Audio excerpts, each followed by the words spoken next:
Hello everybody, this is Snowsport, the creator of Storm over Europe. What we're going to be doing today is actually taking a bit of a look at some previews of the upcoming 1939 rework. I originally started this a few weeks ago, just kind of bored. I am working on briefings, but I've always been a little disappointed with how 1939 feels compared to the Spanish Civil War and also 1940 Redux that was released just a few months ago.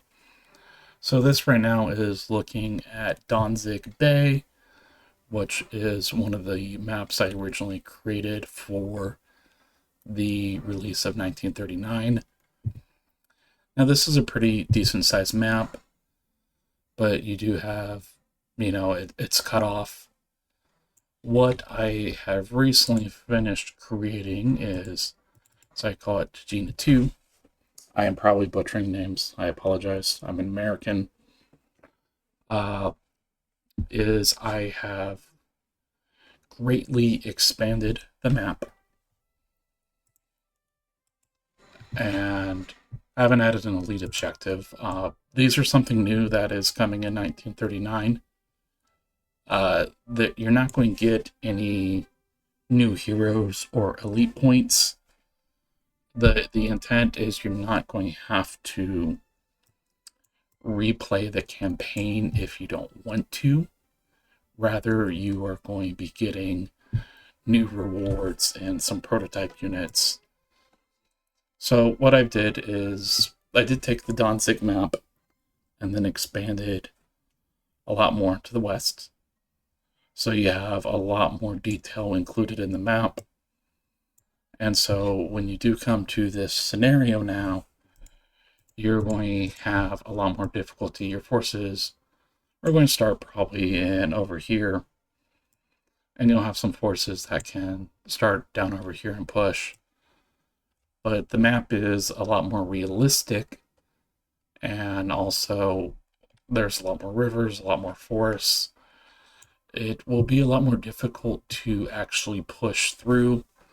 And then you still have the hell fortified area, which obviously is a very critical part of World War II. It is, Poland's really last stand against the German aggressors. So I did want to include that in there. And then you have more of Danzig as it's showing.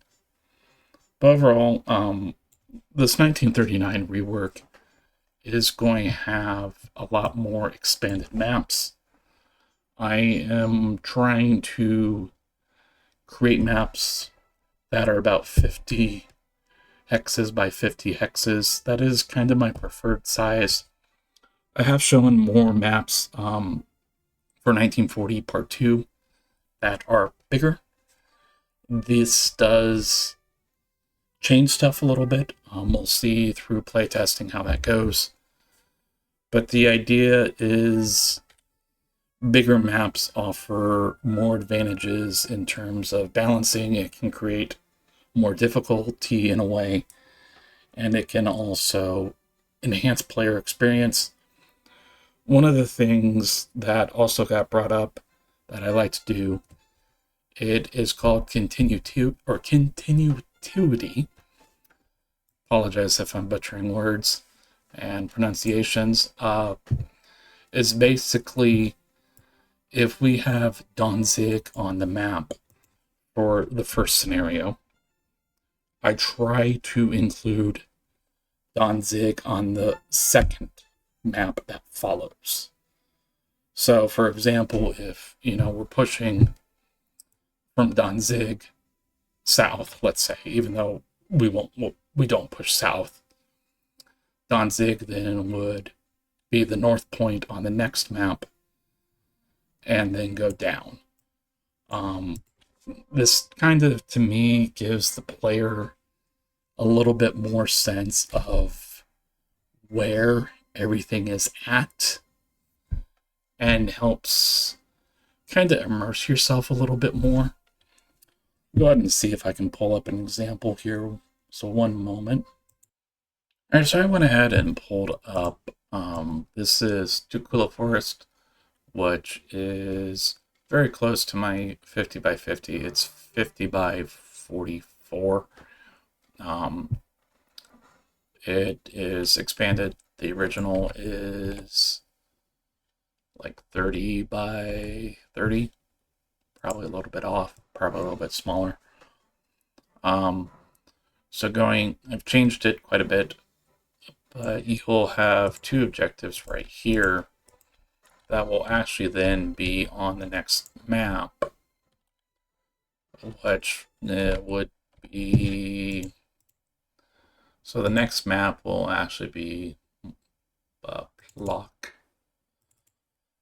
and I will go ahead and load that up and show you how that looks. All right, so this is block, the next scenario that follows. Sorry, I mentioned two objectives. Actually, it's just one that shows up. Actually, two, but I forgot. No, I'm going to try and say that is on the map also. But this goes into the continuity of your forces that push from the north. You pushed a little bit further. You secured some objectives. Your next turn, the next scenario, pushing further. This one does have a little bit more of an interesting elite objective. So Army Group South is actually pushing up this way. They are not here yet, but your objective is to not interfere with their progress. It's just going to reward some stuff. So most of your objectives are on the north and east side of the map. You're still going to follow kind of the same objectives in 1939 as is. You're still in this one, you're capturing the capturing the victory hexes before destroying all the transports. You're destroying the transports, destroying the armored train. You just have an elite objective not to interfere down here. Sounds pretty straightforward, but people who know me, I will make it very tempting to interfere. Because I am that way.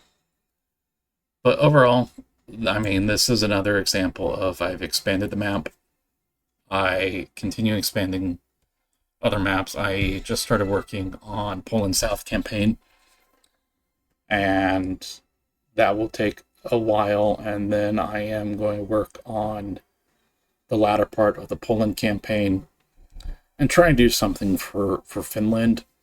I'm not sure if I'm going to expand it or make another path, maybe an alternate path that it might be like a weird war game scenario where you're doing a fictional invasion and you're just practicing.